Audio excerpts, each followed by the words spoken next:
bacteria specifications or limits are for human consumption of shellfish, okay? I don't know what those are. That's why Oregon Health Authority is supposed to be testing the water.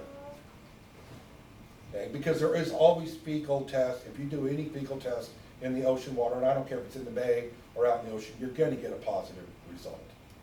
But is that positive result high enough to the Oregon Health Authorities, you know, we have to shut it down because it's too high? I don't know what those parameters are. And usually we find out a couple of weeks later, these were the test results. I still haven't heard from anybody. I'm digging around in the newspapers and stuff to find information on what's going out on this bay and who's closing stuff down. I have no idea. I've been on the phone with the board members. I don't know if private people were making up signs and nailing them to the posts out there. I don't know who started doing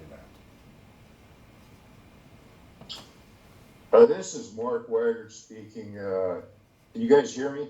Yes.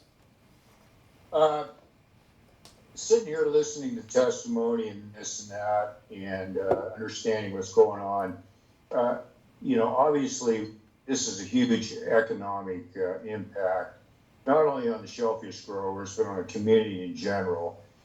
And it wouldn't take long for the oyster growers to come up with an economic loss on the thing. And the frustration here is you know, how do we recoup this economic loss? And it's very difficult to do that, if not impossible. But I was thinking about this today quite a bit, and I thought, you know, I truly believe that we did not have that big a spill in Netarts Bay. But the problem is, the FDA hears about this, they call up the Oregon Department of Ag and they say, shut them down.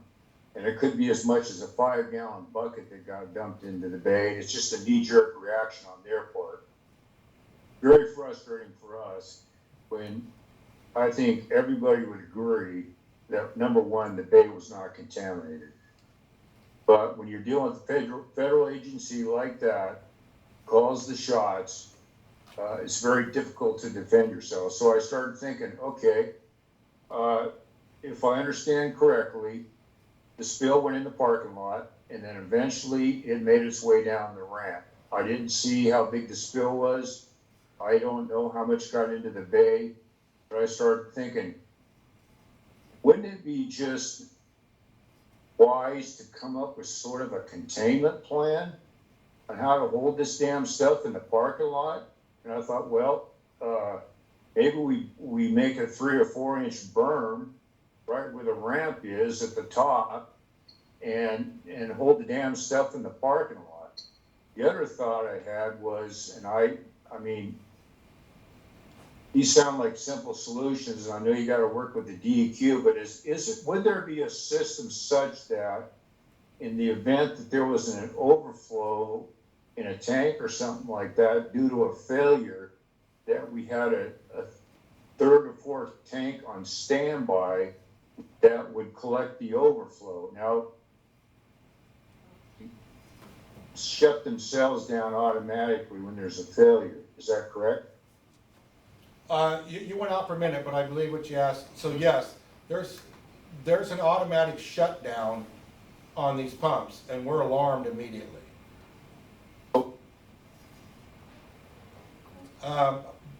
Can't hear.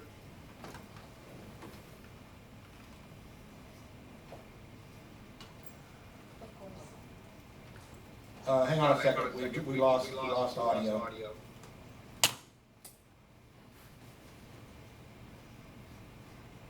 Okay. Can you talk? Can you hear me? Yeah. Okay. So the number that I'm hearing kicked around is 5,000 gallons got pushed through that pipe, which ended up in the parking lot.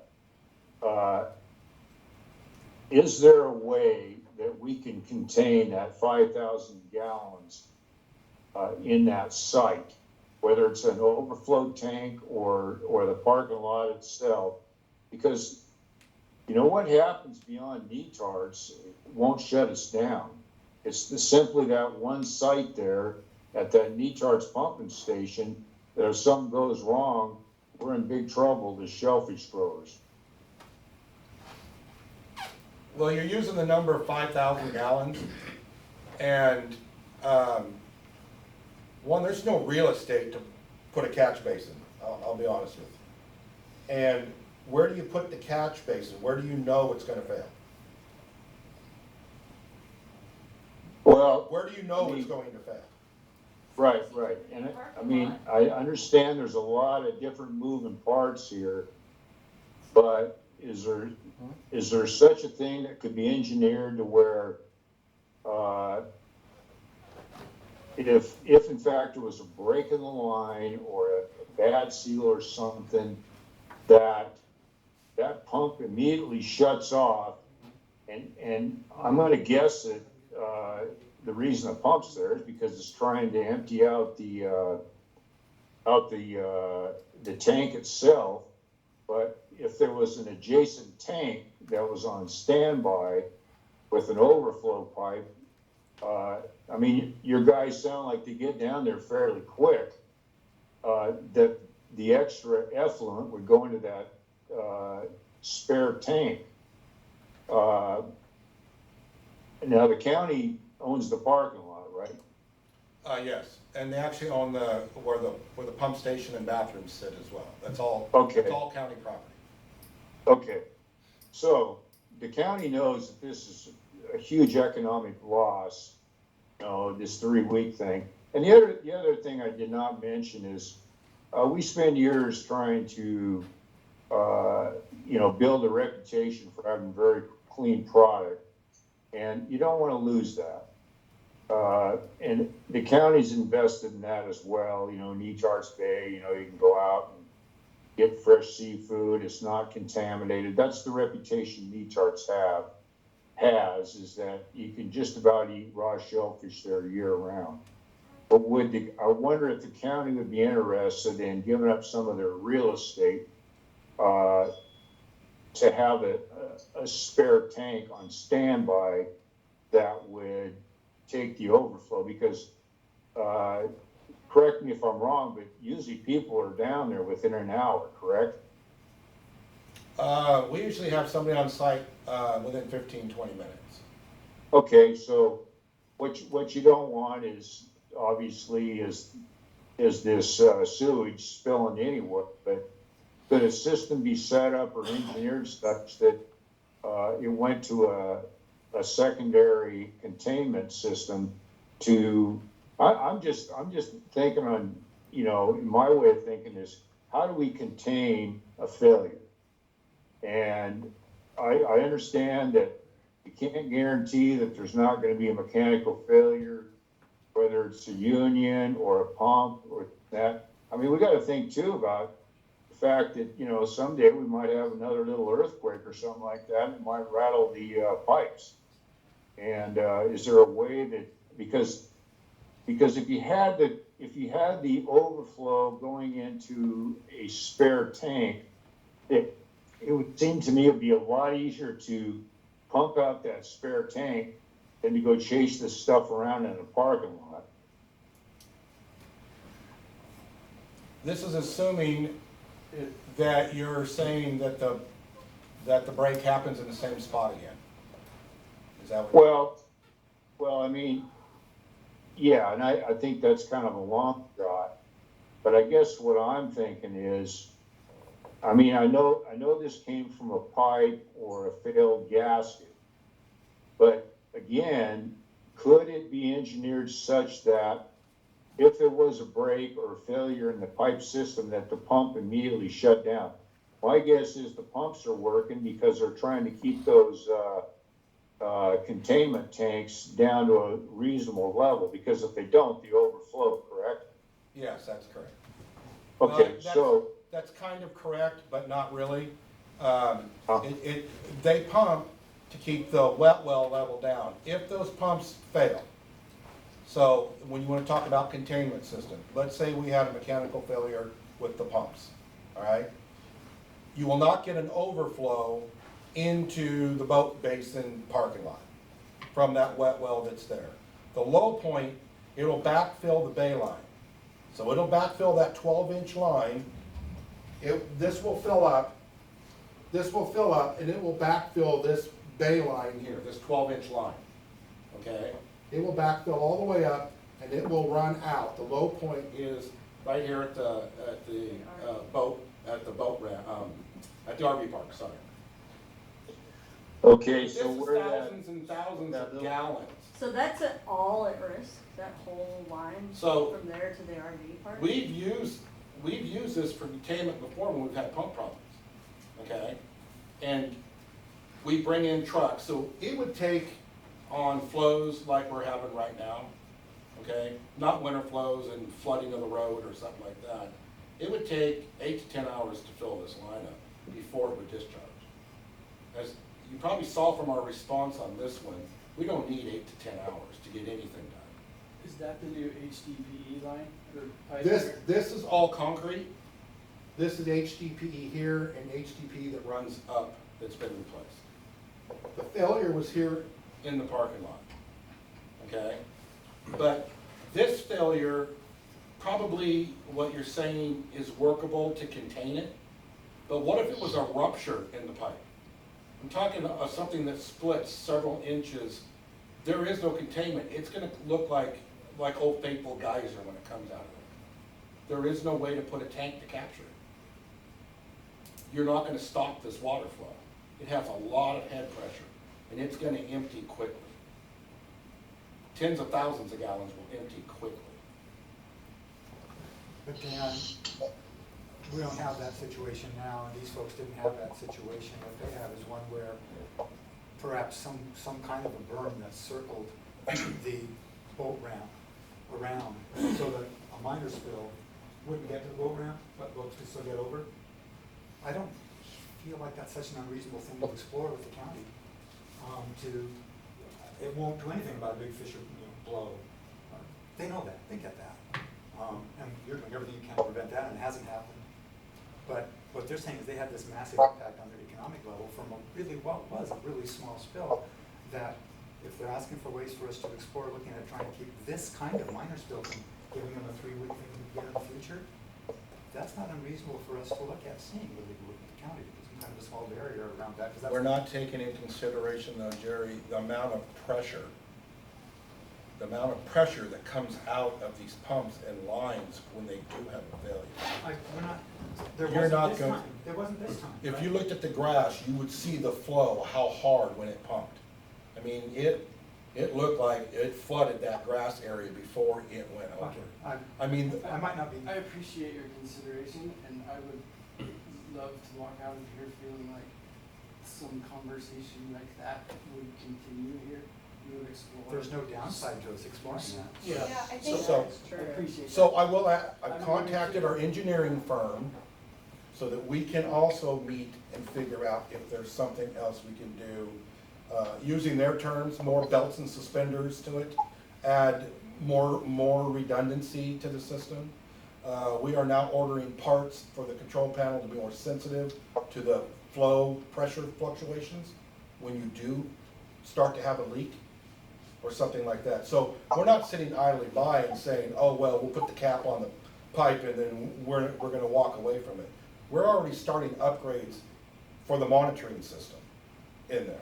We're gonna meet with the engineers to find out if there's something else we can do, encasement of the pipe out there, something. But right now, I gotta get the engineers over here, but I've gotta get this control panel. There's things that we can do without running through DEQ, which is red tape from hell, I'm sure you all know that we can make upgrades without any permission from them. And we'll have the engineers look at the area. I took extensive pictures. Is there something else that we can do? Probably containment, more likely to stop it from blowing out of the ground, is encase it in concrete. Okay? So if there ever is a failure of the pipe, it's contained within this concrete container or thrust block. Not an actual tank, but it'll encase the pipe. So if the pipe fails, it'll never make it to the surface. But we'll know because it'll show us on our pressure dip in there. But we're not gonna have flooded water running across the parking lot. So we're not sitting here idle and not listening to you. We don't want to spill You guys have a either. long evening ahead of you. Well, I've I got just one more, wanted I've got to- one I wanted to question. make an Since appearance. 2000, you had 8 leaks. How many of those has happened in the parking lot? I mean, I don't know if you got the answer to that. Okay, when I started here in 1998, I remember we had one in the parking lot. Okay, so the other And 7. then there was a second one like in 2000. And that's what triggered the millions of dollars of upgrades. DEQ said, now you've got to replace it all. Because we had other failures. It's not just in that parking lot. That old force main had failed many times. One of you knew about up the backside of the capes and out on the beach and all that type of stuff. So that's what triggered this district in the last 15 years investing $35 million in upgrades. So is there a deficiency at the boat ramp? I don't believe there is. This has been in there for 17 years, and it was something that we weren't even actively using, but it was still connected. It's no longer connected. But it doesn't mean that we're not gonna look at this and see if there's something else we can do for that T or that valve that's sitting there that will encase that, in case those are failure points. Okay, you said you worked here since what, 2005, you said? No, I worked here since 1998. Oh, 98. So how many times has the sewage went down the boat ramp since 1998? Twice, this will be the third time that I know of. Third time. Third time. How much? Similar to this, just a small amount, No, the other ones were in the 20+ thousand gallons. so there's a flow. Yeah, I wasn't the superintendent then, so I didn't write the reports, but anyway, those were ruptures. Those weren't a gasket leak, those were ruptures. And when I went down there to do the cleanup, because I was just still an operator in training, it was toilet paper. There was evidence that you couldn't deny what went across that parking lot. So I share similar sentiments with Jerry, that I think this is an opportunity for some creative problem solving. Also, Dan is doing everything he can to prevent stuff like this from happening, but as we said, can't prevent everything, so I would like to look into other communities similar to ours, that have similar industries, see if they have any creative solutions for containment. So I'm happy to do that. I can't guarantee I'll have the perfect answer, but I'm happy to research it. And this is me not guaranteeing anything or saying there's going to be a perfect solution, but I think it would be worth looking into grants, to, maybe the FDA or EPA, to see if there's something that you can get some sort of financial compensation for, this huge impact that has happened. I don't know of any, but I'm sure they exist. So that might be worth looking into. Did you say look into grants? Yeah, Grants, because we just got shut down for 21 days? We should look into grants? that's my. You're really not kidding me right now, right? I was just trying to offer a solution. I don't feel. Sorry if that was inappropriate. I don't I- feel that's the solution. I when- apologize. We didn't ask for this. Not one of us asked for this. I don't reckon you all asked for it either, but you want us to start looking into grants after we've been shut down for. No, we don't want you to look at grants. She's saying that we might be able to possibly find something that would help fund whatever that solution might be. I think that's what you were saying, right? Yeah. Not you at all. Backing up for a minute, I didn't realize, and I don't think the staff realized, that we are all, you primarily, are subject to this 21-day shutdown, whether you spill 5 gallons or 5,000 gallons, which we weren't aware of. So it does definitely appear to me too, that we need to look at something to better control particularly relatively small spills. I mean, if the whole thing blows apart and it's 100,000 gallons, it's gonna go. I mean, but 5,000 gallons, maybe 10,000 gallons, I think at least we can talk to our engineers and see if they can offer suggestions or come up with something that would help smaller containments that end up affecting the system as much as a big leak would, I mean, as a starting point, certainly, obviously, a huge blowout, we can't control, but if it's relatively small, 5,000, 10,000 gallons, maybe there's something. I mean, somebody said, I don't remember who it was, but talked about putting a grate across the top of the boat ramp. I don't know, you know. Those things, they would have to be obviously coordinated with the county, but the place to start, I think, is to see if there is a viable plan that our engineers can work up that might be able to be implemented. We can have a conversation with Chris Leahy too. He's a smart guy. Yeah. We at least have control over that. You know, we've had a lot of conversations second guessing or, you know, being upset with regulatory agencies. It is unfortunate, but the root cause is we had spill. So the more that we at least can control or contain, have some assurance that if a small thing happens, there's some way to control it. Well, in 22 years, you've had 33% of your spills that happened in the That is a parking very lot. So short amount of time. If you cut down 33% of your accidents from going in the bay, that's a start. I don't think there's anything. I don't know to the do. answer how to fix that problem. No, I understand, You know. I understand, yeah. Sure, the three of them were with the old pipes that now all been cleaned and replaced. Yeah, Yeah. It's frustrating to hear that, well, it's been 17 years since this happened. 17 years is a very short amount of time. Like, if that's what we're gonna wait on in the next 10 Yeah. to 15 years, that's not okay. Well, and I understand that, and Dan said to me, the last week I've spent about 3 or 4 hours a day in his office, but one of the points he made is the design of all this equipment is 20 years, Yeah. and it runs 24/7, which is no excuse for not doing everything we can to mitigate a failure. And that particular thought, as far as what small amount could be contained, I think is something that we can certainly take a look at and address, or not, assuming the board agrees, we'll put that as an item to get started on. At least take a look at it, get the engineers, you know, I know you're gonna talk to them about some other things, but also talk to them about that. And I don't know, you know, who the best person would be in your network, whether it's you guys, to just tell you what we're trying to do.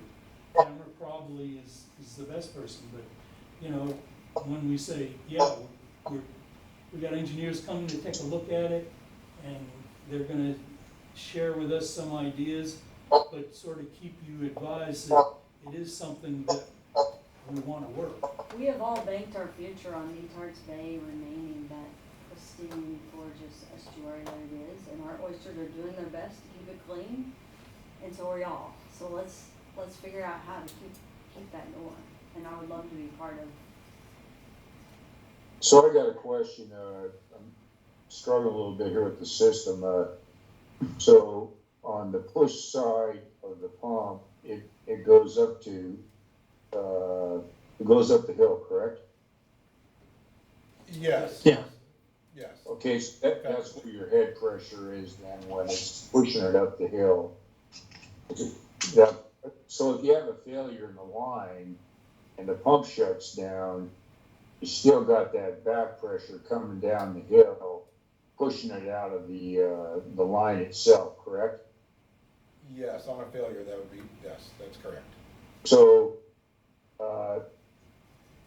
in my simple way of thinking, is there a way that we can incorporate more check valves to, you know, in the event that the pump shuts off because of a failure? Is there, I mean, I know you can't, I mean, how the hell do you know where to put the check valve, right? But I do know that if you cap a line that does have head pressure, it has a tendency to leak out a lot slower on the top end. And I'm just wondering if there's ways of putting check valves in that could slow down the flow, particularly when it's coming down the hill. So when we started this new design for this new replacement that was made, I asked about check valves. That would limit the amount of loss in sections. They don't allow, DEQ does not allow check valves in a force main because you can't service them. So once you put something underground and you bury it, that check valve is now a mechanical wear piece. It's gonna be opening and closing all the time. If it gets stuck or it breaks and it jams up in there or whatever, you can't get to it without digging up the neighborhood, or wherever that pipe is laid, whether it's in the highway, in a road or whatever. So they don't allow us to put check valves in force mains.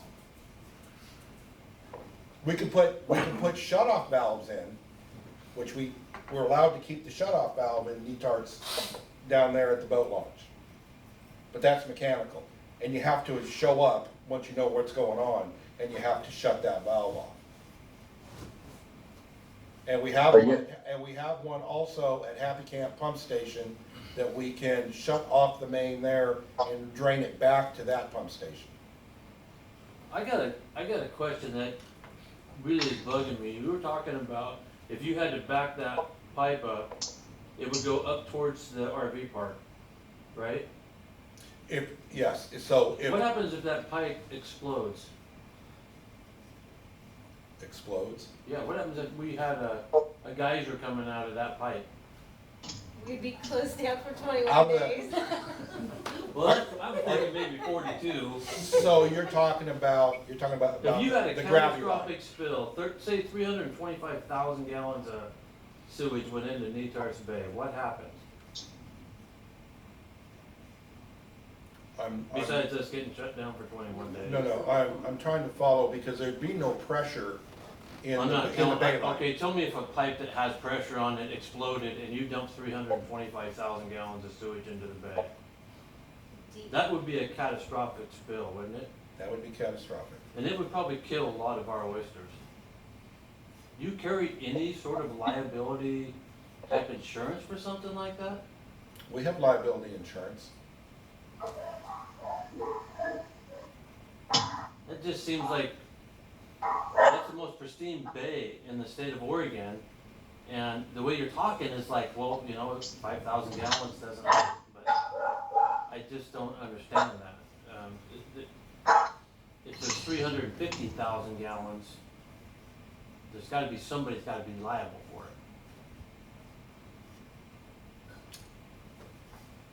I've never been asked that question before. I don't know what our liability insurance covers on that type of stuff. I looked at it earlier today, and I don't think it covers the large spills.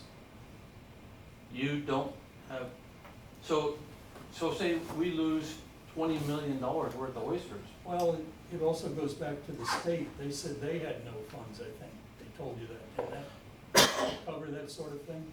That was the answer on these questions presented by the. Oh, still, that was the,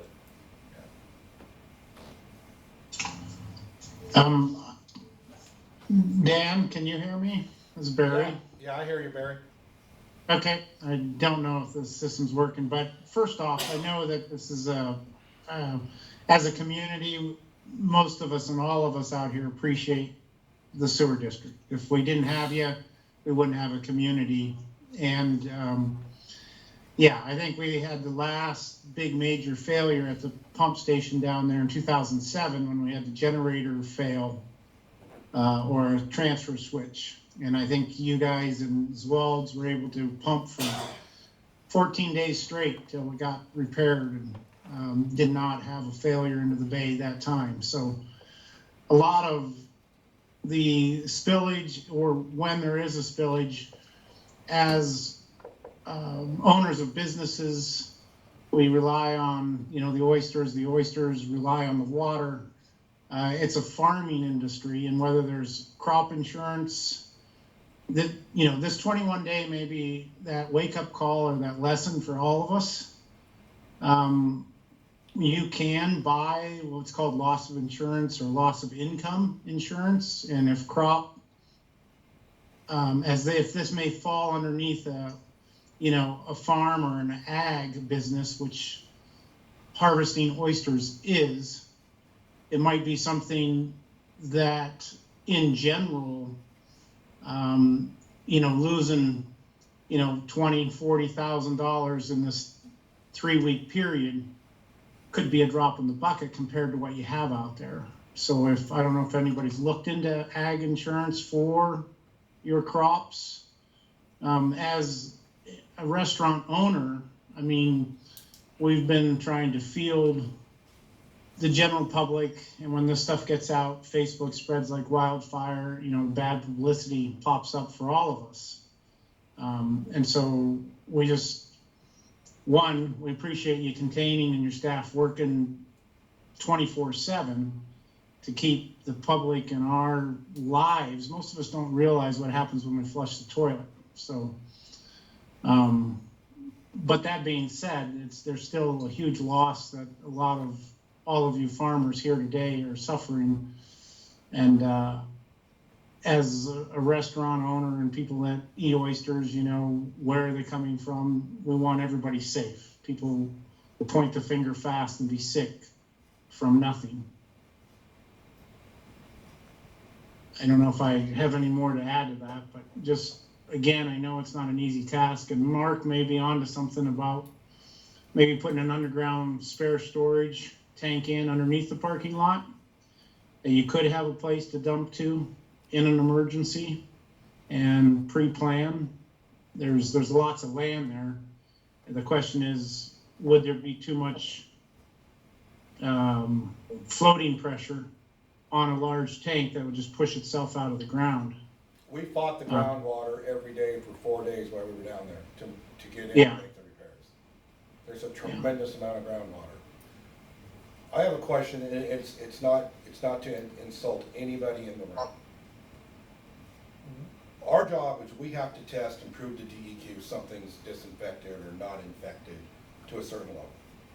Our fecal has to, when we do our testing or cockeye before it goes to the ocean, all it has to be tested, and we have to guarantee it's within a certain parameter. Not sterilized. We're not allowed to sterilize, but we're to disinfect. They come up with a 21-day shutdown and no test. So what is the bacteria level that they have the right to shut one section of, whether it be recreational or commercial, shut down without knowing what the bacteria level is? I believe there are bacteria levels that are allowed up for safe human consumption. And that's what I've been working on for the last week to find out what that is. Doesn't matter what it is. I'm finding out that the hard way. FDA, 21 days, no ifs, ands, or buts about it. Yeah. So why is it that we, running a wastewater treatment plant that discharges the state waters, has to be a certain bacteria level to keep it safe for? You were kind of way above your bacteria level with raw sewage going into the bay. I think the bacteria level was up here, should have been down there, I'm just guessing. Again, DEQ, I've spoke to them, and 5,000 gallons into a 7 billion gallon bay is probably not even traceable. So without trying to, I'm not trying to point my fingers at agencies, but there has to be a bacteria level for you to harvest that you have to be below or meet that you can't exceed to harvest. Our water is tested every 2 months. Okay? And we don't get the results of that. That's ODA has those results. We've asked for We've them. requested it, we're gonna get it. So, Yeah. no. To see where it's at. Yeah. But that's one thing about Netarts is it's so clean. If you ask anybody, if you go to Tillamook Bay and look at their oysters, they're that big. Our same size oyster is that big. Our oysters take so long to grow because the water's so clean. Look, I've seen Netarts-Oysters for sale in New York upscale restaurants. I mean, they brag the stuff, Yeah, okay? And being that's the reputation we've been working on. right. Yeah. And there's a stigma when it comes to human sewer than there is to all the seals that lay out there. And so I haven't seen a seal go in and use the bathrooms. So there's a fecal count out there, right? They're a mammal. So what I'm saying is, we don't want this either. Not just to not burden you, but we don't want that. But there's a stigma with this. That's why there should have been instantaneous testing on this. See, that's why I was asking you if you guys did any testing as soon as you got the thing running back, so we knew if there was any. I will tell you what we The did. lack of testing is just weird. We tested for fecal enterococci. Those are two different, but there's like When? fecal bacteria. In that hole, In the hole. yeah, when the groundwater came back up, and what's immediately thing you think we thought? We have another leak, or we still have a leak. We tested that. Both those samples came back 0. When? When did you guys run those tests? That would have been Was it Monday? Monday morning. Yeah, Monday morning. So you think Result that- by Tuesday. There was no way that FDA would accept that because they weren't. They didn't accept it, because that shows the ground's not saturated with contaminated sewer. And that's just in groundwater. It dissipated out in the bay. I don't agree with this, just so you know, and I've been trying to fight against it. This is legislation that has done this to you. Were we the contributor that triggered that Oregon statute? Absolutely, we don't deny that. But it's not right that there's been no testing to say, oh, wait a minute, 2 days later, you guys can go back out. Well, and it takes us longer to, fight that and affect that. Our likelihood to change that is pretty low, but we won't stop. One cool thing which would be probably good for you to have is that bi-monthly testing from ODA, so you at least know what the baseline is in the bay before and after. I think that's interesting. We were gonna try to go back even in time to the last, known spill, because we were gonna look at it at then as well. They apparently over the month have a long history, so we're gonna see how far back we can go. What I'm trying to find out right now, as a representative of the district, I'm trying to find out, one, the Oregon emergency response system failed. Okay, they admit that it failed, they're trying to figure out how. But had they been notified that same day that the spill happened, would Oregon Health Authority come out and started testing that day? That's what I assumed was going to happen. But Did they lead the response? Cause I think there's like 5 regulatory agencies involved. they are the ones, from what I found out, they're the ones that says, yes, that has to be tested. Now, are they the ones that come out and do it, or does Oregon Department of Fish and Wildlife come do it? I don't know who actually, they send out the people to test the water to find out what the levels are for human consumption. All I'm getting is, well, we weren't notified. That's what I keep running into, we weren't notified. We didn't know to 3 days later. We didn't know to 6 days later. And that's what I can't understand, because if we have a spill into a stream, we have to start testing it immediately. They close it down to fishing into a stream. Now I'm talking freshwater stuff, that's what we test. And it has to be at a certain account below that so that they can open it back up for fishing and stuff. Wouldn't that stand the same for state waters? Unfortunately, the real, elephant in the room here is the FDA. And it is very difficult for them to get to budge on anything. I would almost guarantee that our bay was not contaminated. We all know that. If we tested it, would we find anything? I doubt it. I mean, I'd be, I think it's almost impossible to assume that we got contaminated. Unfortunately, the way the rules are written by the FDA, it's just a knee-jerk reaction. They don't care if you test or not. They're just going to shut you down for 3 weeks. And so it's very frustrating for everybody here involved. It doesn't make sense. And that's why I sort of keep going back to this. Is there a way that we can contain a spill? And because I think trying to get the FDA to budge on any of their rules and regulation could take years. And I don't know about the rest of you, but I hate going back to DC and wearing a suit and tie. It just sort of offends me, and most of the time when you're back there, you're getting lip service. It's a very slow process, but I just thought, well, if there's a way that we could do this in-house where we could come up with some sort of an entrapment or containment system, because look, I mean, the amount of spillage that we had on this most recent event, I bet you not more than 5 or 10 gallons of waste went into the bay.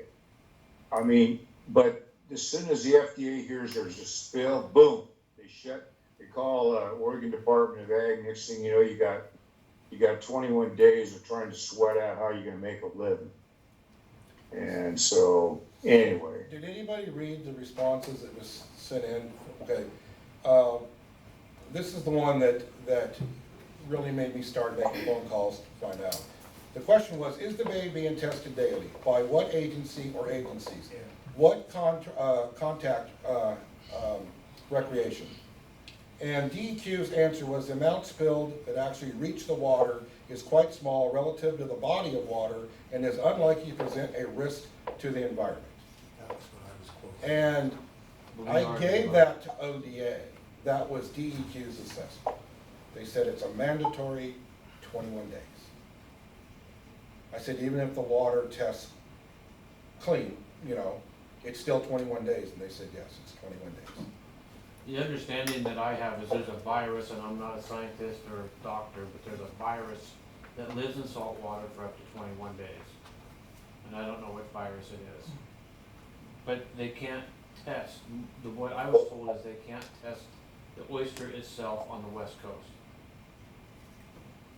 Don't ask me why, I am not a scientist, but I was told they cannot test the oyster, and that's what they need to do, is actually test the oyster to see if the virus is in there. That's why we're running a whole 21 days, because at the end of 21 days, technically, scientifically, there should be no virus left in the oyster. I wanted to touch on a couple of things before we're done, and it's kind of dragging out, and it's kind of wearing out here. One is, I think there's a little terminology problem. I think you would be foolish not to explore relief available, not grants. Yes. But there are funds at the federal level and state level to relieve for disasters or for accidents, especially if there's a federal rule that imposes damage on you automatically. And if you have an association, do you have a association that represents you to the legislature? This is the first time we This is actually it. really liked each other. Because the farmers, the farmers, they figured this out, and they've got a representative, they all We're to not represent them, treated so. quite So like We're those not farmers. Tillamook dairy farmers. We don't. We didn't mean to bring you guys together. We don't have Yeah, crop that- insurance. Okay, I would not dismiss out of hand the possibility that there is a relief program for this kind of thing, to at least ask the Department of Agriculture about it. They'd be the ones that would know. They're gonna refer you to some website, but I would not just dismiss it.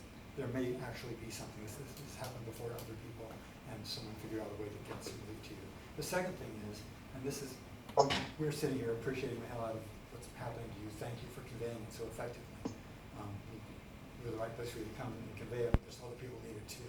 But I want to convey to you, because I wouldn't be doing my job as a board member if I didn't just go back and note that our folks got an alarm in the middle of the night. They were there within a half hour. They were turning off pipes. They were shoveling and cleaning poop at 1 o'clock in the morning, 3 o'clock in the morning. And they were up for 19 or 20 hours to try to keep the damage to you as low as possible.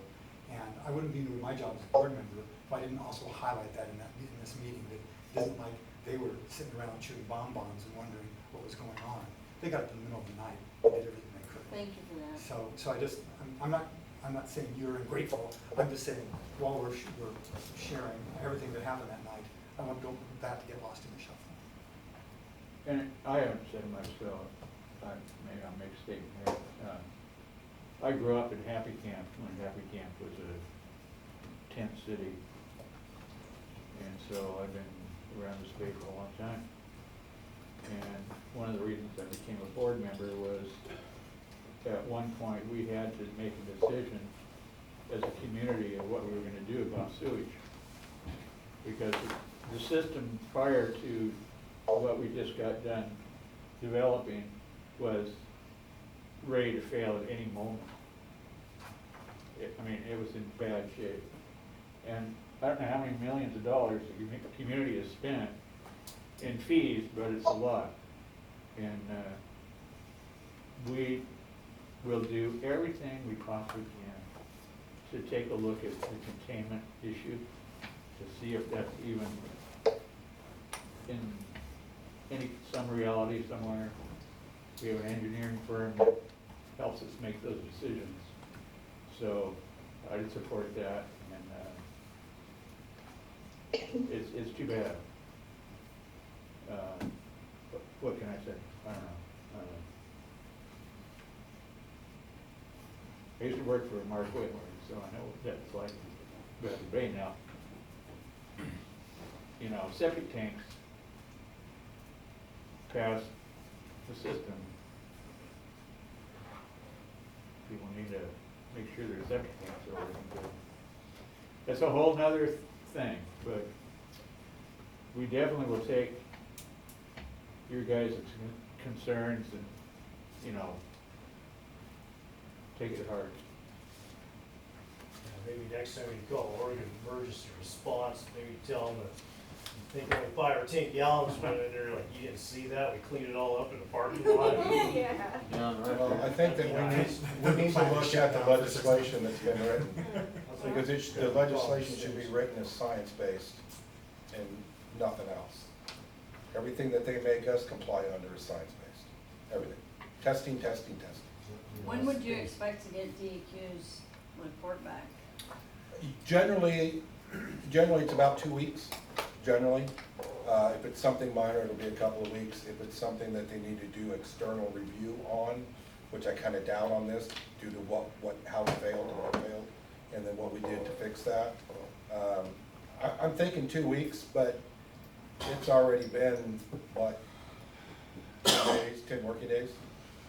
And I haven't gotten it. We're going on 2 weeks tomorrow, Friday. Yeah, but you're counting weekends, but I'm counting they work in the office 9 to 5, 4 days, 5 days a week. So Dan, they'll be basically responding to or giving further guidance on the letter that's included in the package to this Randall Bailey?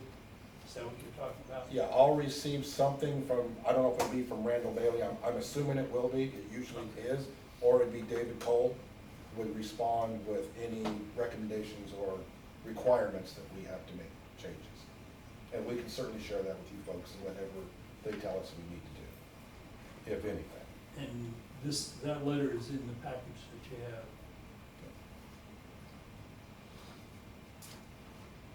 That letter is not rumor, that's actually what's been filed with the state, and that's what we Yeah. report. So, is there anything in closing you all would like to say before we, take a short break and then move on with the mundane business of our board meeting? Please, if there's anything else at all. This is Barry calling, speaking in from the Schooner Restaurant here in Netarts. I know that we've got Webb's that sort of tries to take care of the bay. I wonder as an organization or as a group, if there's a way to, and I don't know how much things cost, if there's dip samples of the water that can be taken on the bay on a weekly basis that get off and then put in a report to show. I mean, if you don't know the data, you have no baseline. So right now your only baseline is what you think and what you say. And unless somebody's sharing a report with you, you have nothing, but if you had basically a weekly or monthly report of water samples from the bay, you could actually then monitor something for the future. Because you don't know what the bay is doing at the mouth of the bay, you don't know what the bay is doing at the mouth of the jetty, and you don't know what's happening up bay, because a lot of things can contaminate up bay. So maybe it's get together, get organized, figure out what this is going to cost, and fund it. If the government agency is not giving you this information and they're taking it, it's public information. So the question is, whose cage do you need to rattle to get that information? This is Chrissy with Webb's. Can you all hear me? Yes. So I thought it was a great point, Barry. I've already made a few phone calls regarding that exact idea. I've reached out to DEQ, and I also talked to Alex at ODA about what testing exists, what information we already know, how webs could help support getting more testing to be done, if there's some kind of testing that we could support getting done so that the farmers could open earlier. I didn't get any great answers to that, obviously, but we definitely are poking around to find out what that information is and what we can get. Todd's right.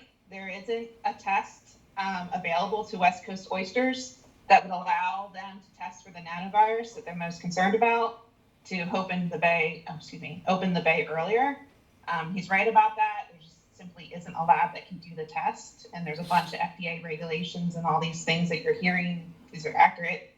I know that there's some baseline data, and I've been trying to reach out to York Johnson to get an idea of what that is. We can organize a meeting or a presentation so that everybody can kind of know what data is collected and what we could change. That's something that webs could totally get behind, or say that for sure.